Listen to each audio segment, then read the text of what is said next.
Cool roof versus traditional roof which saves more on AC bills? Okay size house, okay AC, కానీ current bill మాత్రం ఒకేలా ఎందుకు ఉండదో ఎప్పుడైనా ఆలోచించారా? చాలా సార్లు ఆ డిఫరెన్స్ రూఫ్ ట్రీట్మెంట్ వల్లే ఉంటుంది. మన హౌసెస్ లో హీట్ ఎక్కువ అబ్జర్వ్ చేసే సర్ఫేస్ ఏంటి అంటే roof. Traditional concrete roof direct sunlight ని అబ్జర్వ్ చేసి ఆ హీట్ ని ఈవినింగ్ వరకు హౌస్ లోపలికి రిలీజ్ చేస్తూనే ఉంటుంది. అందుకే రూఫ్ ట్రీట్మెంట్ అనేది కంఫర్ట్ కి మాత్రమే కాదు, ఎలక్ట్రిసిటీ బిల్స్ కి కూడా ఎఫెక్ట్ చేస్తుంది. ముందు ట్రెడిషనల్ కాంక్రీట్ రూఫ్ గురించి చూద్దాం.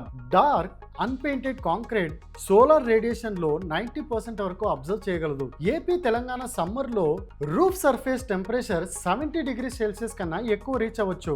ఆ హీట్ సన్సెట్ అయిన తర్వాత కూడా కొన్ని గంటల వరకు హౌస్ లోపలికి రేడియేట్ అవుతూనే ఉంటాయి. మరి ఈ హీట్ ని రెడ్యూస్ చేయడానికి మనకి ఉన్న ప్రాక్టికల్ ఆప్షన్స్ ఏంటి? ఒక్కొక్కటిగా చూద్దాం. First option reflective cool roof coatings.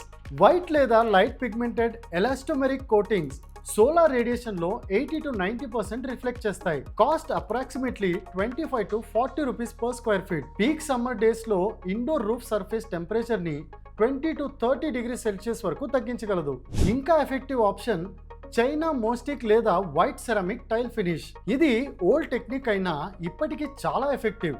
Heat ని రిఫ్లెక్ట్ చేయడంతో పాటు అడిషనల్ వాటర్ ప్రూఫింగ్ లేయర్ గా కూడా వర్క్ చేస్తుంది. కాస్ట్ కోటింగ్ కన్నా కొంచెం ఎక్కువే, కానీ 15 to 20 ఇయర్స్ వరకు మినిమల్ మెయింటెనెన్స్ తో పర్ఫామ్ చేస్తుంది. ట్రెడిషనల్ గా చాలా మంది యూజ్ చేసే ఆప్షన్ మడ్ పుష్క లేదా లైమ్ టెరసింగ్. థర్మల్ మాస్ చాలా బాగుంటుంది.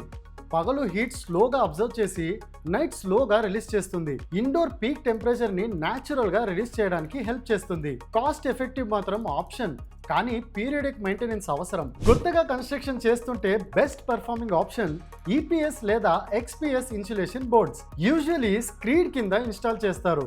అడిషనలీ డెడ్ లోడ్ చాలా తక్కువ. కూలింగ్ లోడ్ ని 30 to 40% వరకు రెడ్యూస్ చేయగలదు. ఇనిషియలీ ఇన్వెస్ట్మెంట్ ఎక్కువైనా జనరలీ 5 to 6 ఇయర్స్ లో ఎలక్ట్రిసిటీ సేవింగ్స్ ద్వారా రికవర్ అయ్యే ఛాన్స్ ఉంటుంది. ఒక 1000 స్క్వేర్ ఫీట్ రూఫ్ కి కూల్ రూఫ్ ట్రీట్మెంట్ కోసం అప్రాక్సిమేట్లీ 1 to 3 lakhs ఇన్వెస్ట్ చేస్తే ఏసీ రన్ టైమ్ ని 25 to 35% వరకు రెడ్యూస్ చేయొచ్చు. హైదరాబాద్, విజయవాడ లాంటి క్లైమేట్స్ లో ఇయర్ కి approximately 8,000 to 15,000 electricity bill save అయ్యే ఛాన్స్ ఉంది. రూఫ్ ఫినిషింగ్ ఫైనల్ చేయడానికి ముందు ఇనిషియల్ కాస్ట్ మాత్రమే కాదు, లాంగ్ టర్మ్ ఎలక్ట్రిసిటీ సేవింగ్స్ ని కూడా కంపేర్ చేయండి. Construction planning, materials cost estimation లాంటి కాన్సెప్ట్స్ ని ఇంకా డీటెయిల్ గా నేర్చుకోవాలనుకుంటే entry quantity surveying course details కోసం డిస్క్రిప్షన్ లో ఉన్న లింక్ ని చెక్ చేయండి.